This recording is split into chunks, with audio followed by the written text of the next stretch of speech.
Assalamualaikum warahmatullahi wabarakatuh.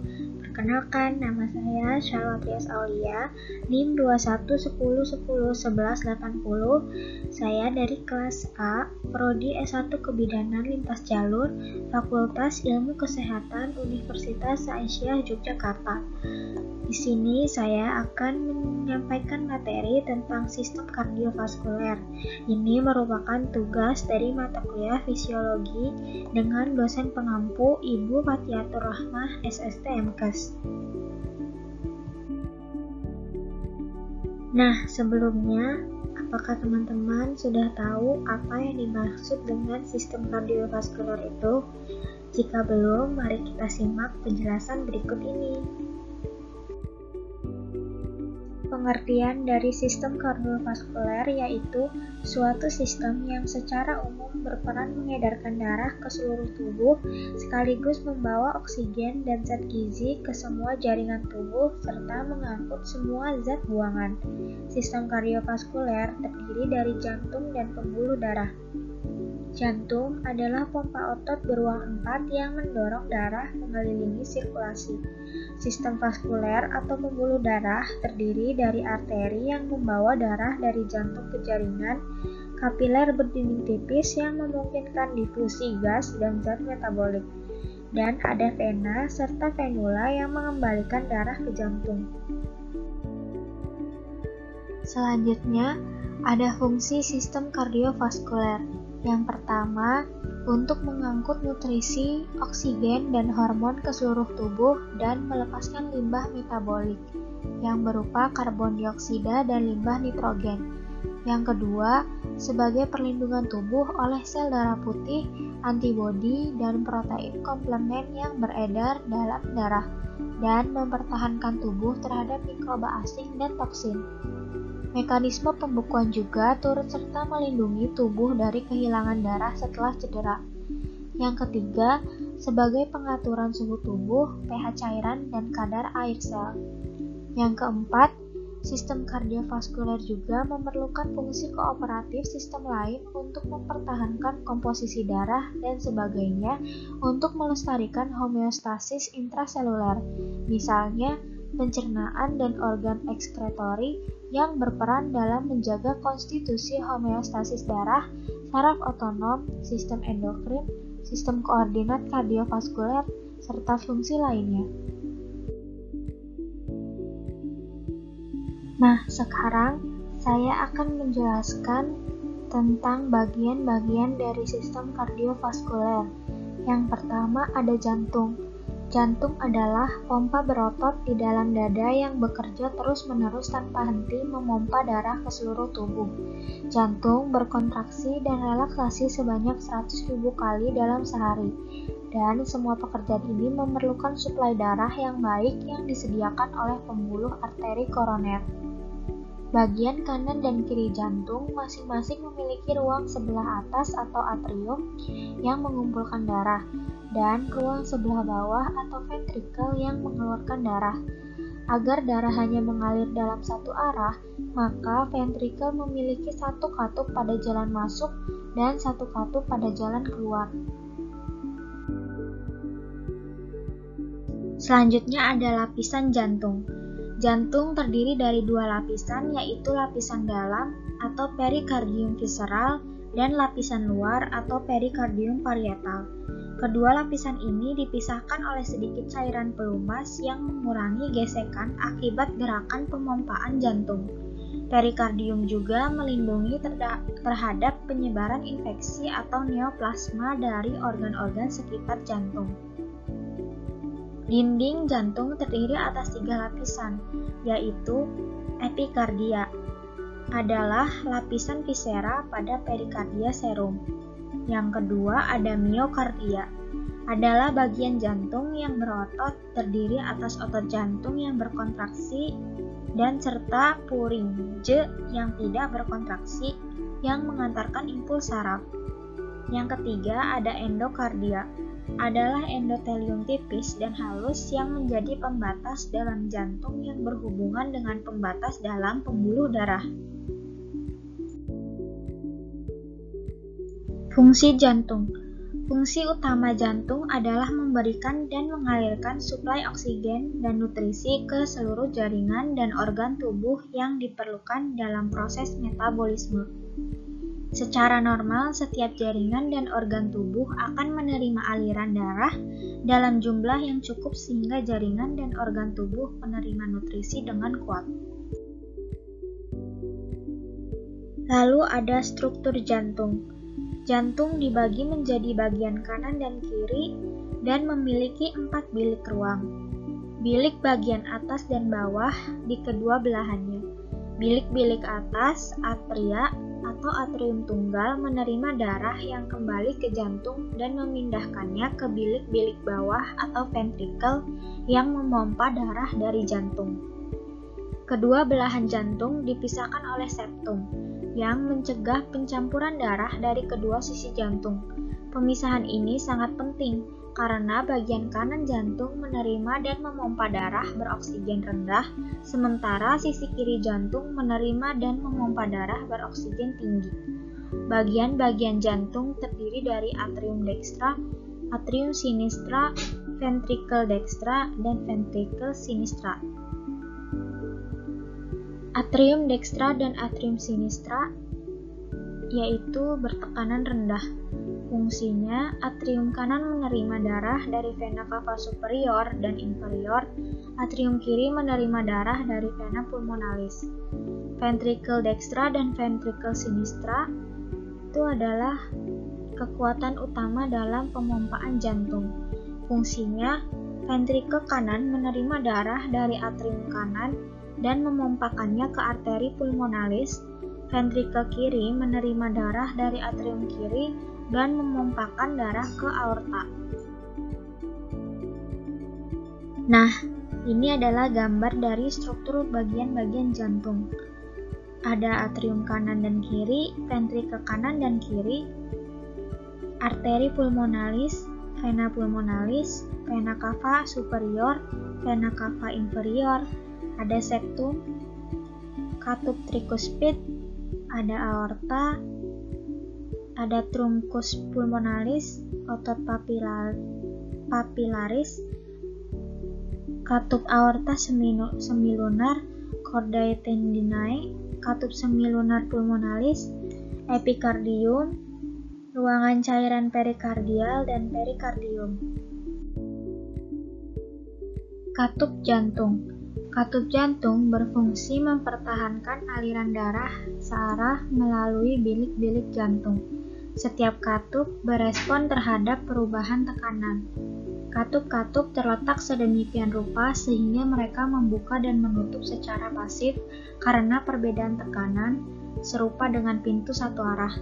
Katup jantung dibagi dalam dua jenis, yaitu katup anterioventrikuler yang terletak di antara atrium dan ventrikel. Dibagi menjadi katup tricuspid dan katup mitral. Katup tricuspid memiliki 3 katup, terletak di antara atrium kanan dan ventrikel kanan. Katup mitral memiliki 2 katup, letaknya di antara atrium kiri dan ventrikel kiri. Yang kedua ada katup semilunar. Disebut semilunar karena terdiri dari 3 daun katup yang masing-masing mirip dengan bulan separuh. Adanya katup semilunar ini memungkinkan darah mengalir dari masing-masing ventrikel ke arteri pulmonalis atau aorta selama sistol ventrikel dan mencegah aliran balik waktu diastol ventrikel. Katup semilunar dibagi menjadi 2, yaitu katup pulmonal dan katup aorta. Katup pulmonal terletak pada arteri pulmonalis yang memisahkan pembuluh ini dari ventrikel kanan. Katup aorta terletak antara ventrikel kiri dan aorta. Selanjutnya ada darah. Darah adalah cairan jaringan tubuh yang fungsi utamanya adalah mengangkut oksigen yang diperlukan oleh sel-sel di seluruh tubuh. Darah juga menyuplai jaringan tubuh dengan nutrisi, mengangkut zat-zat sisa metabolisme, dan mengandung berbagai bahan penyusun sistem imun yang bertujuan mempertahankan tubuh dari berbagai penyakit. Hormon-hormon dari sistem endokrin juga diedarkan melalui darah. Darah berwarna merah. antara merah terang jika kaya oksigen sampai merah tua apabila kekurangan oksigen.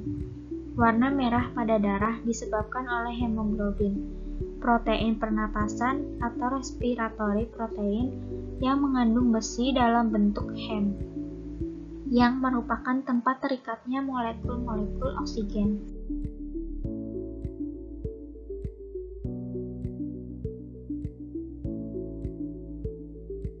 Komponen darah yang pertama ada plasma darah. Plasma darah adalah komponen penyusun darah yang paling banyak, sebesar 55% bagian darah adalah plasma darah. Plasma darah terdiri dari garam mineral, protein-protein darah seperti albumin, fibrinogen, dan antibodi, nutrisi, hormon, gas terlarut, serta zat hasil ekskresi. Walau terlihat banyak penyusunnya, tetapi 90% plasma darah adalah air. Plasma darah ini berfungsi untuk mengedarkan nutrisi, hormon, dan oksigen ke seluruh tubuh. Selanjutnya ada sel-sel darah. Sel-sel darah terbagi menjadi 3, yaitu ada eritrosit, leukosit, dan trombosit. Yang pertama ada eritrosit atau sel darah merah. Sel darah merah berbentuk bikonkav dan tidak memiliki inti sel. Ukurannya kecil dan fleksibel. Sel darah ini berjumlah sekitar 4-5 juta sel per milimeter kubik. Sel darah merah berfungsi membawa hemoglobin yang telah terikat oksigen dari paru-paru menuju jaringan lain. Selain itu, sel darah merah yang telah mengangkut oksigen harus mengangkut hemoglobin yang telah terikat karbon dioksida kembali ke paru-paru untuk melanjutkan siklus pernapasan manusia. Yang kedua ada leukosit atau sel darah putih. Leukosit berbentuk bulat dan tidak beraturan. Sel darah putih ini memiliki inti sel dan ukurannya lebih besar dari sel darah merah. Jumlahnya sekitar 5-10.000 sel per milimeter kubik. Sel darah putih berfungsi dalam menjaga kekebalan dan pertahanan tubuh. Leukosit ini bertugas untuk menetralkan bakteri dan kuman yang masuk melalui aliran darah atau dari luka yang terbuka. Leukosit bisa melakukan hal tersebut karena mempunyai sifat amoeboid yang membuatnya dapat bergerak bebas dan sifat fagositosis atau memangsa bakteri dan sel-sel yang telah mati. Nah, pada gambar di samping terdapat jenis sel darah putih yang terbagi menjadi 2. Yang pertama ada granulosit yang terdiri dari eosinofil yang mengandung granula berwarna merah, berfungsi pada reaksi alergi terutama infeksi cacing. Lalu ada basofil yang mengandung granula berwarna biru, berfungsi pada reaksi alergi. Lalu ada neutrofil yang disebut juga sel-sel PMN atau polimorfonuklear, berfungsi sebagai fagosit atau menyerang patogen. Yang kedua ada agranulosit, terdiri dari limfosit, yaitu ada 2 jenis sel, sel T dan sel B. Keduanya berfungsi untuk imunitas dan kekebalan tubuh. Lalu ada monosit, leukosit yang berukuran paling besar, berfungsi mencerna sel-sel yang mati atau rusak dan membantu sistem kekebalan tubuh. Sel darah yang berikutnya ada trombosit atau keping darah. Keping darah memiliki bentuk bulat, memanjang maupun oval. Wujudnya tidak berwarna dan tidak berinti sel, berukuran lebih kecil dari eritrosit dan leukosit, dan mudah pecah. Jumlahnya di dalam tubuh sekitar 200-400.000 sel per milimeter kubik. Fungsinya adalah untuk menggumpalkan darah. Hal ini dilakukan dengan tujuan mengurangi darah yang keluar pada saat perlukaan pada manusia. Selanjutnya, saya akan menjelaskan tentang mekanisme sistem peredaran darah. Yang pertama ada sistem peredaran darah kecil atau pulmonal. Peredaran darah kecil dimulai dari darah kotor yang dibawa arteri pulmonalis dari serambi kanan menuju ke paru-paru. Dalam paru-paru, tepatnya pada alveolus, terjadi pertukaran gas antara oksigen dan karbon dioksida. Gas O2 masuk melalui sistem respirasi dan CO2 akan dibuang keluar tubuh. Oksigen yang masuk akan diikat oleh darah, terjadi di dalam alveolus. Selanjutnya, darah bersih ini akan keluar dari paru-paru melalui vena pulmonalis menuju ke jantung bagian bilik kiri. Vena pulmonalis merupakan keunikan yang kedua dalam sistem peredaran darah manusia karena merupakan satu-satunya vena yang membawa darah bersih.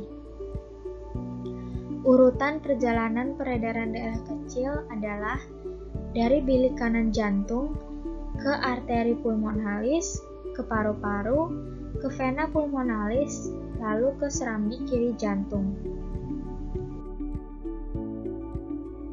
Sistem peredaran darah besar atau sistemik. Peredaran darah besar dimulai dari darah keluar dari jantung melalui aorta menuju ke seluruh tubuh atau organ bagian atas dan organ bagian bawah. Melalui arteri darah yang kaya akan oksigen akan menuju ke sistem-sistem organ, maka disebut sebagai sistem peredaran sistemik. Dari sistem organ vena membawa darah kotor menuju ke jantung. Vena yang berasal dari sistem organ bagian atas jantung akan masuk ke bilik kanan melalui vena cava inferior, sementara vena yang berasal dari sistem organ bagian bawah jantung dibawa oleh vena cava posterior. Darah kotor dari bilik kanan akan dialirkan ke serambi kanan, selanjutnya akan dipompa ke paru-paru melalui arteri pulmonalis. Arteri pulmonalis merupakan satu keunikan dalam sistem peredaran darah manusia karena merupakan satu-satunya arteri yang membawa darah kotor atau darah yang mengandung karbon dioksida.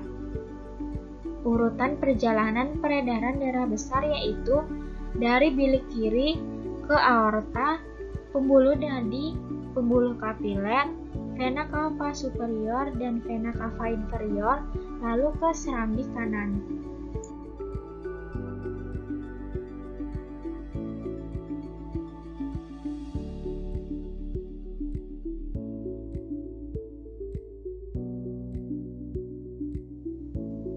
Sekian materi yang dapat saya sampaikan. Semoga materinya dapat bermanfaat. Terima kasih. Wassalamualaikum warahmatullahi wabarakatuh.